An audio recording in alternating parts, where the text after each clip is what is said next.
Hello everyone and welcome back to Arctic Retro Computer Channel. This is the February 2023 edition of the Mail and Donations. In this video I got a great number of nice items to show you, including this big box of goodies here and some other exciting packages as well, and some small China packages.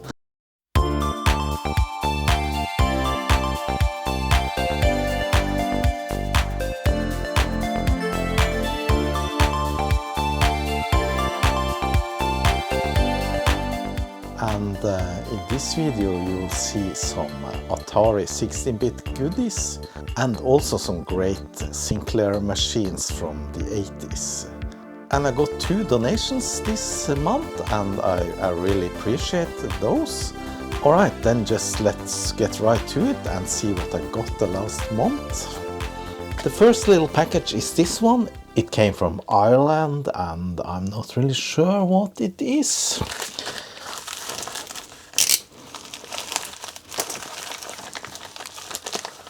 Okay, it's flux, yeah. So I bought a little flux, and this is supposedly a real Amtech flux, so hopefully it is. It comes with this syringe and yeah, this needle you can put on the front, and it's easy to push out then, I guess. Supposedly Amtech flux is supposed to be the best. I'm not really sure. I have seen it in use on other channels, for example Northridge Fix. He promotes it, but then again he sells it on his website, so yeah, not sure how neutral he is then. Another small China package. It says nozzle, and I think this is something for my 3D printer. It's from Guangdong, China. Yeah, these are brass nozzles for 3D printers, and yeah, I'm gonna take one out and zoom in so we can take a closer look. There you have it. The plastic melts and gets pushed down through this nozzle, and yeah, it's 0.4 millimeters big hole there. So I'm not sure about the quality of these, but brass is brass, isn't it? And these actually wear out, and I think the one I have now is starting to fail, so I've just got a bag of those, quite cheap. And that was on eBay. Here's a small package, comes from the UK, Royal Mail, and it's from Amiga Kit. Let's check it out.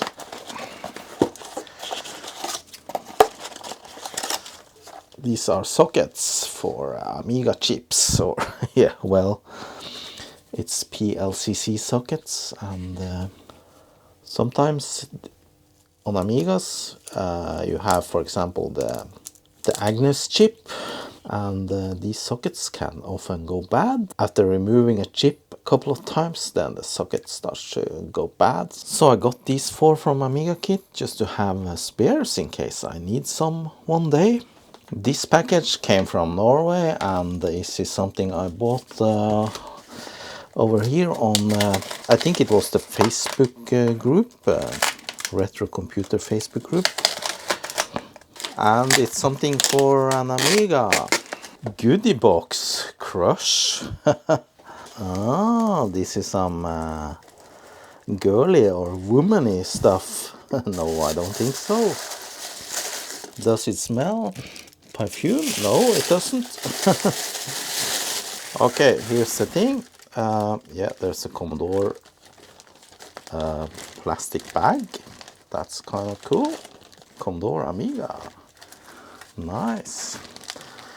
Didn't expect that, but this is the thing I expected. This is an Amiga audio digitizer, or so-called sampler. I remember back in the day when I had an Amiga, I actually had a sampler and had lots of fun with that.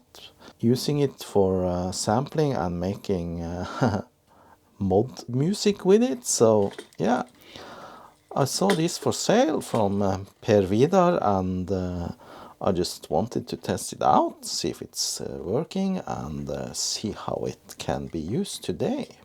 Yeah, so you just connect this to the parallel port, and this one I think goes to the serial port, and then you connect audio input 3.5 millimeters there. There seems to be some adjustment pot perhaps. No user serviceable patch inside. You will invalidate the guarantee if you open it. Alright, so this one I'm gonna probably test in another video some other time. It's time to start opening some of the big boxes like this one. I've been looking forward to this one. This is a donation. And I got this from John Dolve from Sweden. I'm not really sure if I pronounced that correctly. John Dolve. I always like donations as long as I have agreed upon receiving it beforehand, like I did with this one. And John is from Sweden, and he was kind enough to send it to me for free. And yeah, let's take a look at what he sent. No, I didn't open this before. It came like this. It almost opened itself, and I was afraid the item would fall out of the box. Maybe it was inspected by the customs, and they did a poor job at yeah, packing it again. Let's take a look. Yeah, oh, look at that. Wow, that's amazing. It's a boxed Atari 520 STM. Okay, and John told me he had an Atari that has been sitting on in some loft or something for many years, and he didn't know if it was working or not. So let's check it out. Let's take it out on the box and see if we can fire it up.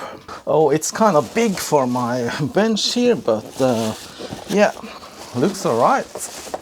Alright, the box looks very nice, a little bit tear, but that's normal. Serial number, IS, anyone knows what that means? Maybe it's the other way, SI, Swedish something.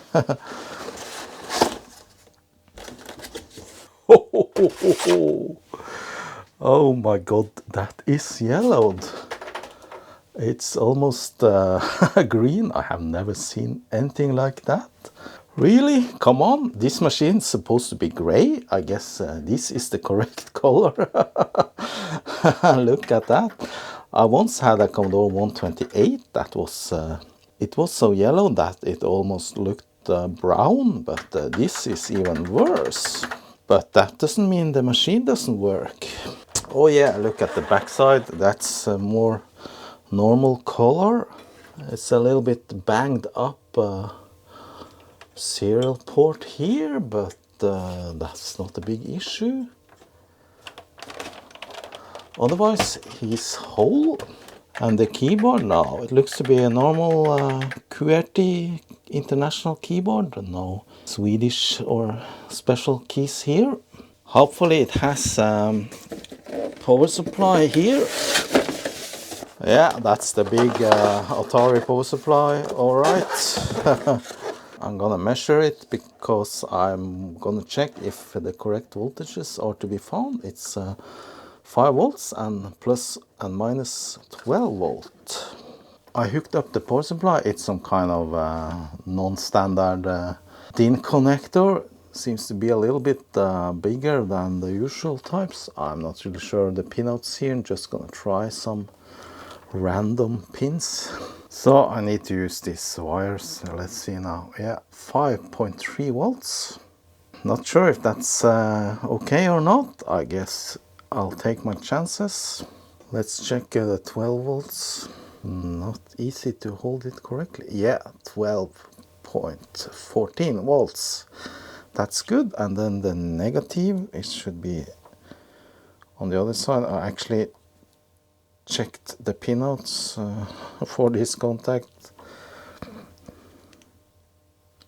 Yeah, minus 12.12. That's good. Okay, I'll say this is probably safe to use. I'm sure there's a voltage regulator inside this machine, and yeah, not powering the chips directly, but I'm not 100% certain of that. Okay, I'm gonna hook up the machine. It actually has a television out, RF out, and also it has this monitor plug. That's a strange one. It has, I think, 13 pins. Yeah, that's a lot. And I actually think I have that cable there. Yes, here it is, the very strange video cable for the Atari ST. I think I bought this way back on eBay, and it goes onto SCART and into my TV. I also found a mouse for the Atari. Place your bets, everyone. Does it work? Does it power on? No, nothing. Obviously that's because it has a power switch and it's currently off. Now place your bets. Does it power on? Nope, still doesn't want to power on. Nope, no success, and obviously the power LED is there and it is off, so yeah, that indicates that maybe the fuse is blown on this machine. So I'm not really sure if this machine even has a fuse inside. Let's just clean up the contacts with a little bit of contact cleaner, and yeah, maybe that helps. Just gonna push it in and out a few times. Let's see now what happens. All right, there's a light. Yeah, look. There's a picture. Okay, it works. Fantastic. That was all that I had to do, was to clean that contact. Nice. Okay, this Atari ST. Okay, somehow it's a little bit flaky. This ST is, yeah, of course it doesn't have a floppy drive, so to be able to run anything on this you need a floppy drive, which I currently don't have. But anyway, nice to see it's working. So I'm still gonna make a video about this machine sometime later. We'll see. It seems to be a little bit flaky on the picture here, or some voltages maybe dropping. I'm not sure. The machine needs a good cleaning and obviously a retrobrighting. But maybe I get a floppy drive for this in the next package. Stay tuned. And if you're interested to see how it goes with this machine in the future, then you better subscribe to this channel and watch the videos, I guess. All right, that was a great donation. Thanks again, John. And yeah, Sweden, it's actually not far away from where I live to go to Sweden. It's just 1.5 hours driving and I am in Sweden. If I want to drive down to Oslo, it's actually more like 20 hours. So Sweden is close. I'm almost out of breath and sweaty. I carry this one up the stairs. It's almost 20 kilos, full of goodies. And I have saved the best for last. Let's check it out. This is the big box of the month. This box is a little too big for my bench, so I put it down on the floor, and I'm not really sure why they have my address like 5 times on the declarations. Anyway, this package is something I have looking forward to. It's also from Sweden. This package came from my good friend Robert over in Boden, Sweden. Boden is not that far away from Bodø. Yeah, it's like, I guess I could drive there within 6-7 hours in the summer. Now in the winter it's a little bit more daunting to drive over the mountains over to Sweden in snow and winter, but obviously you can do it. And this is partly donations and partly something I bought from Robert. He has a large collection of all kinds of computers, and he also has his own small channel. Unfortunately, he hasn't been able to make any videos lately, but hopefully he will soon. Amiga rules. Well, maybe that's why he gave me all this stuff. It's because he liked the Amigas, and this is not Amiga. Okay, I'm gonna take out one item at a time and we'll check it out. As I said, it was almost 20 kilograms, and that's quite a lot, and that's the maximum package you can send as a postal package from Sweden to Norway. And the packaging seems to be superb. Lots of foam. And what do we have here? First one. It's another Atari 520 ST. Quite yellowed as well, but looks to be in very nice shape. Not as yellowed as the previous one, but still needs a good cleanup and some retro brighting. It's a little bit black here and there and has its marks, but otherwise it looks alright. It's also missing that cover for that side contact. I'm not sure if there's even supposed to be a cover. Yeah, nice one. Now I have a spare if I need to repair the other one. Then we have this little guy. Look at that. It's a Sinclair ZX80. I already got the ZX81 and the Sinclair ZX Spectrum, but I have never come across a ZX80. And yeah, this was the first machine made by Sinclair over in the UK. And it's a very simple machine. It was sold as a kit. You could build it yourself, and has this very simple touch membrane keyboard. I think it's only got 1 kilobyte of RAM, and that's not a lot if you want to write your own programs for it. I think you can just manage to squeeze in a couple of tens of lines in a basic program. Obviously you can expand it with memory expansion, and it also has power and yeah, cassette interfaces there. Really happy to have this one in my collection, and that's a great donation from Robert over in Sweden. Thanks a lot. I'm gonna clean this up and check if it is working in another video. Okay, continuing with some Sinclair stuff. This is the big brother of the ZX80. This is the ZX81. And it's a little bit more advanced, has a little bit better case, and yeah, I already got one working from before. These are notorious for having a bad RF output and almost impossible to tune into on modern TVs, so most of the time people do a composite video mod on this, which I'm sure I'm gonna do myself. Nice. So what's this? More Atari stuff. Well, this is just a keyboard. Atari Corporation, Sunnyvale, California, serial number, yeah, made in Taiwan.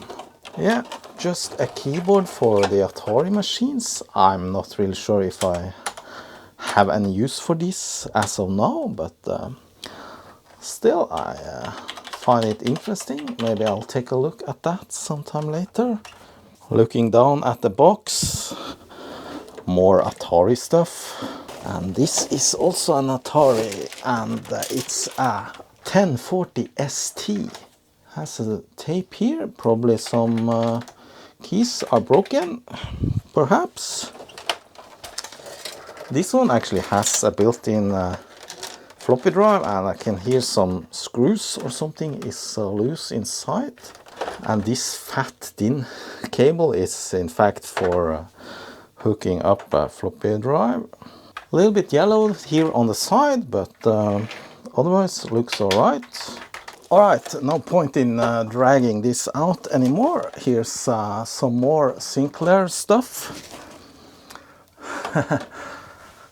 And that's 3 Sinclair ZX81s again. And well, look at this. This has a special type of keyboard. I have never seen that before.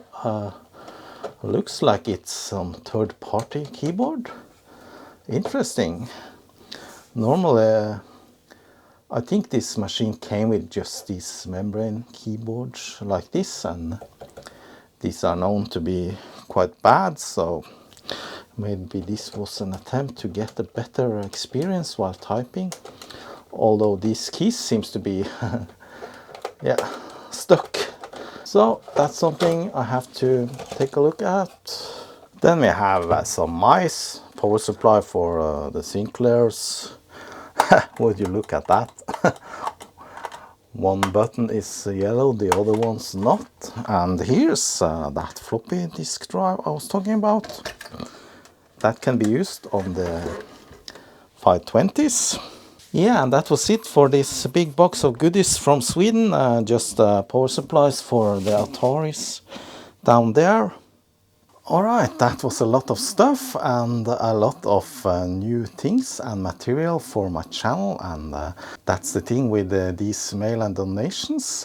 You can see what I get, both what I buy and what I get as donations. And everything is for material for my channel, and yeah, I usually don't sell stuff. A couple of times I have sold Commodore 64s that I have fixed up just to get a little bit of income to my channel, and but usually I just want to have a collection and sit on things. Maybe I'll sell some stuff in a couple of years. That was the last package of this month's mail and donations, and I think we need to test out some of this stuff, see if anything of this is working.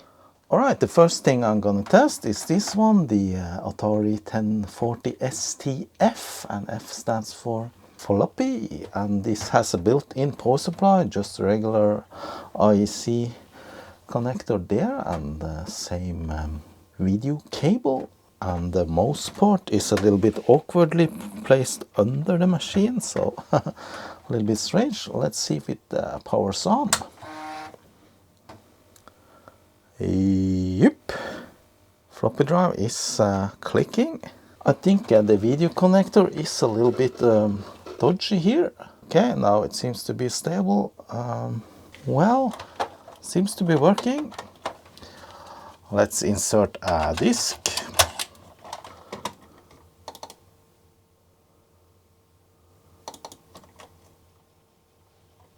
Mouse is a little bit bad, yeah, but the floppy drive, it just works. It loaded. Let's try and boot from that floppy, see if that works. Yeah, Space Harrier and Bomb Jack.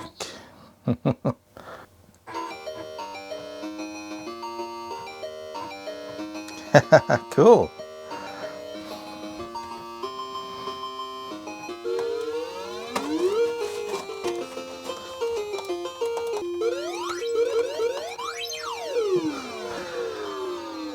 Yeah, the machine works fairly okay. Yeah, it switches off and on the display. You see like this regularly. I don't know if that's an issue with my TV or the machine. It was the same with the 520. Alright, let's try another machine.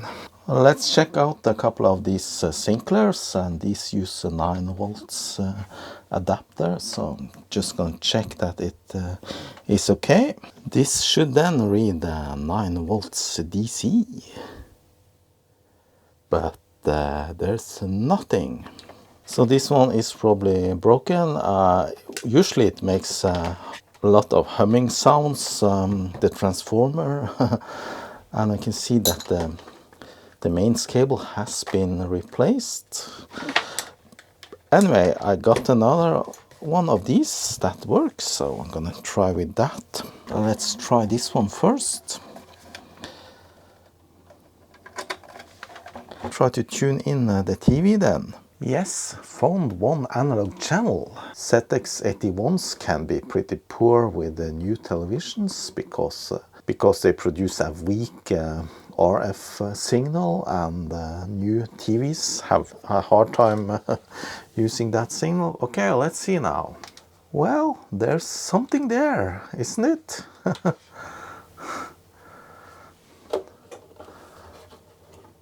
Definitely something. If I take the power to the ZX81, it cuts out.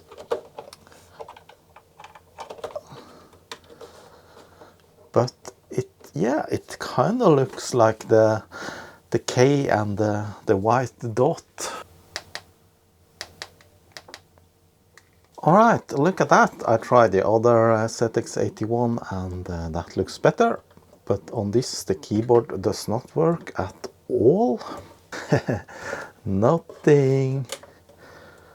But at least the ULA chip, which I think it's called, is working. We can see that it produces the ready character, the K. The other one, you can see it barely. Yeah, there.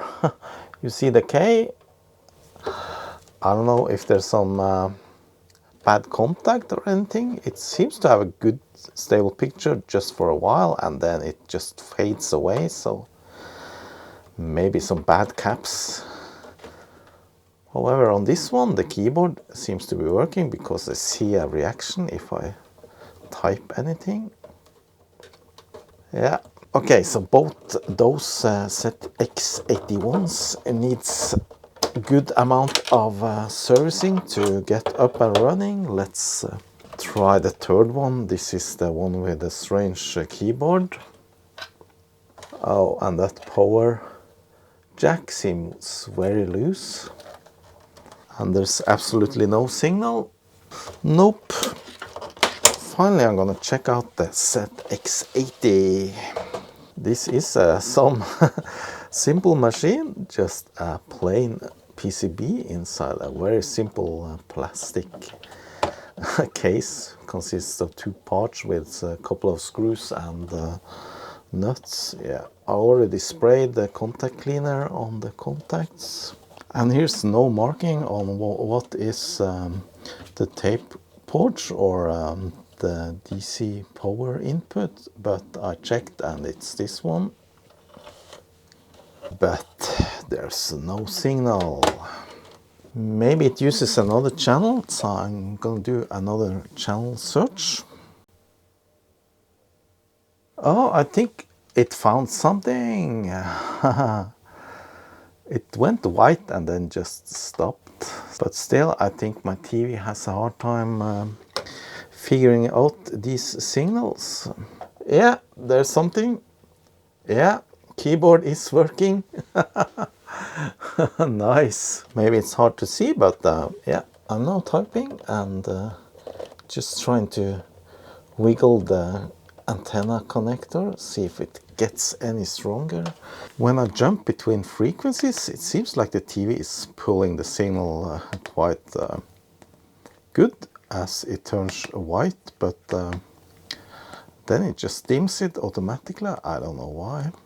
Alright, there's some sort of improvement here.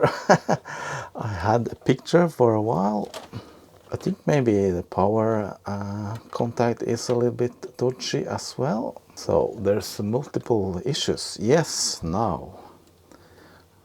Or so I thought.